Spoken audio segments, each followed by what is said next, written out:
आज 6 कैनेडियन के जो ये रुद्रप्रयाग में मिलिट्री एरिया है, यहाँ पे एक कार्यक्रम का आयोजन किया गया है जिसका नाम स्पर्श मेला रखा गया है। ये स्पर्श आपको बता दूं, स्पर्श क्या है। स्पर्श एक पूर्व सैनिकों और उनके आश्रितों के लिए जो पेंशन की एक मिनिस्ट्री ऑफ डिफेंस ने एक नया डिजिटल सिस्टम पोर्टल लॉन्च किया है, उसको स्पर्श कहते हैं। स्पर्श यानी कि सिस्टम ऑफ पेंशन एडमिनिस्ट्रेशन रक्षा। इसके तहत आज ये मेले में जो भी हमारे भूतपूर्व सैनिक हैं जिनको डिजिटली, चूँकि उनके पूरे के पूरा पेंशन की कार्रवाई उनके रिकॉर्ड ऑफिस से या पीसीडीए पेंशन को चला गया था, वो अब डिजिटली जा रहा है। तो उस डिजिटली जाने के टाइम पे कई चीज़ें छोटी मोटी त्रुटियां हो रही हैं, या फिर हमारे पूर्व सैनिक जो कि इतने आईटी सेवी नहीं है, जिनको टेक्नोलॉजी के बारे में इतना ज्ञान नहीं है, उनको आए दिन कोई ना कोई प्रॉब्लम हो रही है। तो उस प्रॉब्लम, उन समस्याओं का निस्तारण के लिए उत्तर भारत एरिया की ओर से आज ये स्पर्श मेला का आयोजन किया गया, जो कि कर्नल वीके सिंह, जो वहाँ के कर्नल वेटरन हैं, उनके नेतृत्व में ये टीम आज यहाँ पे एकत्रित हुई है। और इस टीम के अलावा आज इस कार्यक्रम में 3 NGOs भी आ रखी हैं, जिनका एक तो मेटामॉर्फोसिस फाउंडेशन करके है, ये देहरादून में बेस्ड है, और एक Govind Ballabh Pant Himalayan Institute of Himalayan Environment को जो प्रोटेक्ट कर रही है, जो सेफ गार्ड कर रही है, प्रिजर्व कर रही है, उनकी भी NGO की टीम यहाँ पे आई हुई है। इनका मेन मकसद ये है कि जो भी हमारे पूर्व सैनिक हैं उनको पहाड़ में ही कुछ न कुछ रोजगार का उनके लिए कोई साधन तैयार करें, ताकि वो या उनके बच्चे, खासकर उनके बच्चे, हमारे गाँवों को, पहाड़ों को छोड़ के नहीं जाएं। ये एक सीक्वेंस ऑफ एक्शन है जो हम लोग इसलिए कर रहे हैं ताकि हमारे पहाड़ में जो पलायन हो रही है उस पलायन को रोकें। और पहाड़ में ही बहुत सारे अवसर हैं, इन अवसरों को हम अपने लोगों तक पहुंचा रहे हैं कि आप इसको कीजिए, ऐसे कीजिए। टेक्निकली और फाइनेंशियली जो भी सपोर्ट उनको दिया जा रहा है वो देना है। तो ये एक बहुत ही अच्छा मकसद लेके चल रहे हैं कि हमारे पहाड़ों में इतनी विविधता है, इतना सुंदर हमारा पहाड़ है, चाहे वो फ्लोरा फौना से हो या फसल से हो या आबोहवा हो, पानी हो। इस चीज़ का फ़ायदा ज़्यादा से ज़्यादा सिविल के नीचे से जो प्लेन से लोग आते हैं उनको मिले। और होम स्टे के रूप में जब वो हम अपने लोग होम स्टेज बनाएंगे तो बहुत सारे लोगों को यहाँ पे रोज़गार मिलेगा। और हमारे जो भी युवा हैं जो आँख बंद करके दिल्ली, देहरादून, बंगलोर, चेन्नई की तरफ भागे जा रहे हैं, उनका वहाँ जाना बंद होगा। तो ये एक अच्छा मकसद है, और इसी मकसद की पूर्ति के लिए ये ओवरऑल आज ये मेले का आयोजन किया गया। इस मेले में जिला सैनिक कल्याण अधिकारी, मेरा नाम कर्नल रावत है, और मेरी टीम भी आ रखी है। और यहाँ पे जितने भी नोडल बैंक्स हैं जहाँ पे हमारे भूतपूर्व सैनिकों के पेंशन आ रहे हैं, वो भी यहाँ पे आ रखे हैं। तो हमने ये प्लेटफॉर्म तैयार किया जहाँ पे कि हमारे भूतपूर्व सैनिकों की सारी समस्याओं का निस्तारण एक ही जगह पे हो जाए। जय हिंद, धन्यवाद। और मेरा उत्तराखंड में आने का जो मुख्य कारण है, जो मेरे को बार बार सताता है, वो ये है यहाँ से पलायन, यहाँ की इकोलॉजी का डिस्ट्रक्शन, यहाँ की यंग जनरेशन का इस जगह से निकल जाना और ऐसे स्थान पे चले जाना जहाँ प्रदूषण ही प्रदूषण है। अगर हम इस माइग्रेशन को रोक लें और इसको रिवर्सल पे ले आएं, तो एक बहुत बड़ा उद्धार हो जाएगा हमारे पहाड़ों के लिए।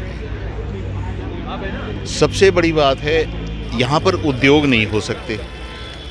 मेरे दिमाग में जो बहुत दिनों से चल रहा था कि अगर हम एयरबीएनबी के स्वरूप होम स्टेज यहाँ बनाना शुरू कर दें, तो एक बहुत वैल्यूएबल कंट्रीब्यूशन हो सकता है उत्तराखंड के लिए ही नहीं, सारे पहाड़ के लिए। चाहे वो हिमाचल का पहाड़ हो, चाहे अरुणाचल का पहाड़ हो, चाहे उत्तराखंड का पहाड़। इसी उद्देश्य से हमने लोकल आर्मी रिसोर्सेज की इस रैली को ऑर्गेनाइज़ किया है।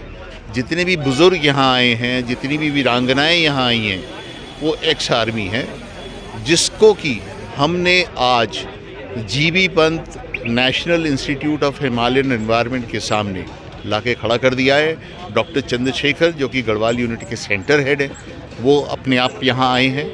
और उनका ये कहना है कि अगर आप हमें ऐसे 20 मकान देंगे तो उनको लोन दिलाना, उनको कार्यवत कराना, ये हमारी जिम्मेवारी होगी। किसी तरह से हमारे पक्षी वापस आएँ, किसी तरह से हमारे बच्चे वापस आएँ, यहाँ का पलायन रुके, और जो लोग दूर गए हुए हैं वो वापस अपने घर आएँ और अपने घरों को देखें। That's all.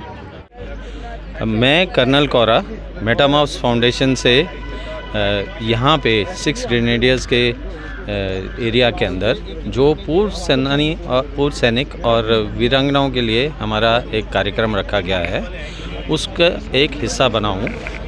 ये कार्यक्रम हमारे सेनानियों को और वीर नारियों को ये अवगत कराने के लिए रखा गया है कि यहाँ आज की डेट में गवर्नमेंट उनके लिए क्या कर रही है, उनके लिए क्या सुविधाएं उपलब्ध हैं और सुविधाएं को जो गवर्नमेंट की तरफ से हैं उसके अलावा क्या क्या और अपॉर्चुनिटीज़ यहाँ पे खुलती जा रही हैं। आज हमारा देश तरक्की कर रहा है, दुनिया में नाम आ रहा है, बहुत सारी जगहों पे तरक्की चरम सीमा छू रही है।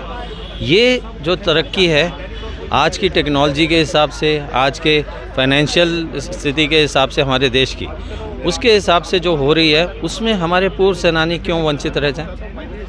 इन लोगों को इन्फॉर्मेशन देने के लिए आज ये प्रोग्राम रखा गया है, इन लोगों को अपॉर्चुनिटीज़ बताने के लिए ये प्रोग्राम रखा गया है और हम इनको किस तरीके से मदद कर सकते हैं उस चीज़ में, ये चीज़ के लिए हम यहाँ आए हैं। इसके अंदर उनके एक बहुत महत्वपूर्ण चीज़ जो पहले भी बात करी गई है वो है पलायन जो बॉर्डर एरियाज़ और पहाड़ों से हो रहा है। आज की डेट में डॉक्टर चंद्रशेखर ने बताया कि यहाँ गोस्ट टाउन बन गए हैं, मतलब वहाँ पे कोई लोग नहीं रह गए हैं। ये चीज़ को ख़त्म करने के लिए और वापस लोगों को यहाँ पे इस तरीके से वापस लाने के लिए ये कुछ प्रोग्राम बताए गए हैं। एक उसमें सबसे प्रथम चीज़ है होम स्टेज। इसके अलावा आज की डेट में लोगों को क्या क्या आर्थिक सुविधाएं प्रदान की जा सकती हैं और उनके बाकी समाधान जो हैं वो आर्मी कर ही रही है, गवर्नमेंट कर ही रही है। वो चीज़ का क्या तरीका है, कैसे हो सकती हैं, वो चीज़ बताने के लिए आज हम यहाँ एकत्रित हुए। सर यहाँ का वेटरन वीर नारीज है, आर्मी में पहले रिटायर्ड हो या इवन शहीद हो, उन लोगों को परिवार को होम स्टे इस तरफ से कुछ लाइवलीहुड ऑप्शंस के बारे में इनको बताना है ताकि इन लोगों को लाइवलीहुड अच्छा रहे और सेल्फ एम्प्लॉयमेंट का तरफ से इनका थोड़ा सा और एक स्कोप मिल जाएगा, थोड़ा इनका इनकम बन जाएगा, लाइवलीहुड बन जाएगा। इसका वजह में यहाँ का पर्यावरण एसिटिस रहेगा, इनका लाइवलीहुड रहेगा और इसका वजह में थोड़ा सा हमारा सुविधा भी अच्छा हो जाएगा। मान के चलिए कोई भी टूरिस्ट आ रहे हैं उनके लिए रहने का और उनका लोकल का बारे में पता हो और लोकल का इंग्रेडिएंट्स है, हिमालयन नॉलेज उनको मालूम हो, इस तरफ से थोड़ा अच्छा रहेगा सर। इसके लिए हमारा प्रयास है, हम ये होम स्टे वीर नारीज एंड वेटरन्स का हम शुरुआत कर रहे हैं। इसका आने वाला समय में ये बहुत अच्छे स्कोप है, यहाँ का बहुत सारा रिक्वायरमेंट हमारा फुलफ़िल करेगा, यही है सर।